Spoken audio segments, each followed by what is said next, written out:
My life as a mediator, y'all. Those of you who are doing the work, whoever has initiated the work in your house, are you a mediator? Because I'm a freaking mediator. I'm mediating between Bailey and Dre. I'm mediating between Bailey and Angel. I'm mediating between Bailey and the boys. I'm mediating between the boys. He's beefing because Caden, there was like this much strawberry milk, and Caden had already asked if you could have some strawberry milk, and I was like, sure, I just have to pour it for you because it's in a glass container. This eye is just like got a permanent bag, and I don't know how much sleep I need in order to get rid of it. Anyway, so yeah, Caden's drinking his strawberry milk, but I left a little bit so that Michael can have some, and this is why in Jamaica when they were like, hey, give thanks. You need to be thankful from the finger. Hey, see, you're doing too much. Put your cereal back in your bowl. Pour in your strawberry milk, and then add the regular milk to make up the space. It would help if you weren't sitting on the counter with your cereal bowl, and you probably wouldn't spill your bowl over like that. Anyway, so I know it was an accident. I'm not yelling at you. I'm just explaining to you that you probably wouldn't have spilled it if you weren't sitting next to your bowl. Can you give me a towel? Oh, you need Caden's help now? Yeah. So after you just sat there and fussed at him for 5 minutes, now you want his help? And look, he's going to help you. So I think that's what they mean. He's helping you because he wants to. Because even though you've been fussing at him for the past 5 minutes, he's still got your back.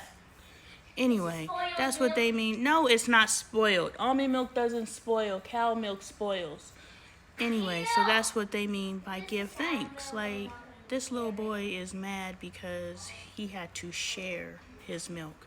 And then he's mad because in his mind, this is his milk. When I got home yesterday, he was like, this is my strawberry milk, and somebody cut my watermelon. I'm like, dude, when did you get a watermelon?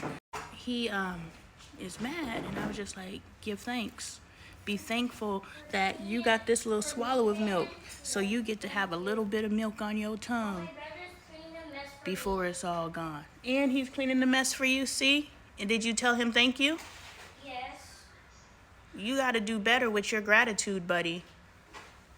No one's out here trying to hurt you. We're all same team. And make sure you say thank you. So, yeah. I don't know why I got on this horn, but yeah, Bailey was just like, you don't always have to speak for Angel. And I was like, I do. Because Angel has honesty conversations with me. But you two aren't having honesty conversations. I know how Angel thinks because she tells me. I know how you think, so you tell, because you tell me. No such thing as a strawberry cow, Michael. So anyway. Whoa, we're keeping our hands to ourselves today, correct? We're being nice. Okay, I apologize. Anyway, so, yeah. Bailey's always like, y'all need to be careful with, see, you're going to break that glass.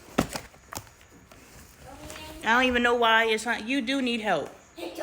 See, what we're not going to do, no, we're not. Because if you drop this and break this, I'm going to have a problem. See, look, boom. We are Plenty of gonna have milk. a problem. Let go. We are gonna have a problem. I know we're all going to have a problem, so let's alleviate the problem. Scream. Whatever the reaction is, It's like, is this? just leave it be. Thank you. I appreciate you.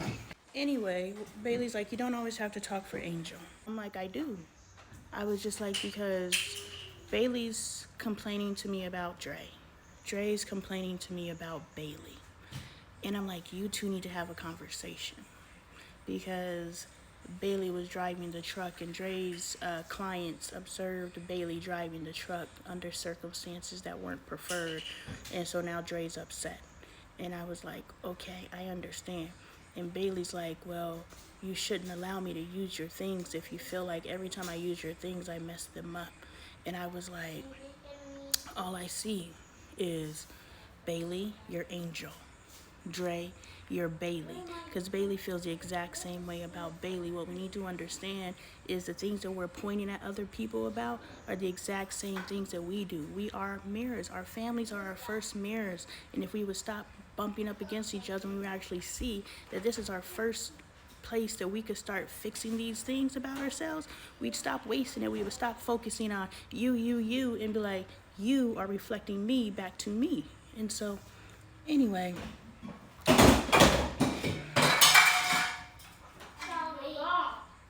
Thank God it wasn't glass. Give thanks. Stop being clumsy. Anyway, so that was unnecessary, right? Because you drop things out of the refrigerator too, right? You do. I watched you do it yesterday. So you don't need to tell him not to be clumsy. You could just mind your business and eat your cereal with your strawberry milk. That's what you can do. So I was just like, you sit down, everybody sits down and has honesty conversations with me. But nobody sits down and has honesty conversations with each other because we don't know how to have those conversations without them turning into an argument. Me and Dre were arguing all the way to Jamaica because we're trying to have honesty conversations. And I know how to have honesty conversations without them turning into an argument. But Dre doesn't know how to have honesty conversations without them turning into an argument. So he's in the airport yelling at me, and I'm just like, well, how would you like for me to speak at you?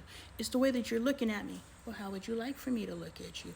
I don't know, what's your energy? I was like, well, I don't have any energy, so I'm not going to own that because I know that my energy is cool. You know, I just am not dealing with you. You don't get to disrespect me, and I'm going to continue to just pretend that everything is cool.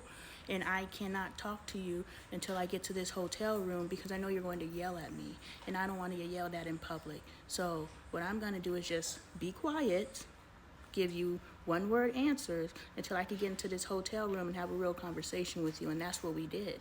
But the whole time, he's trying to keep it up and keep talking to me about it, and I'm like, I have nothing to give you because I'm not going to argue with you in public. In the past, I would have argued with him in public. I don't give a fuck because I don't care what people think, but now I do care because why are we presenting this to the public?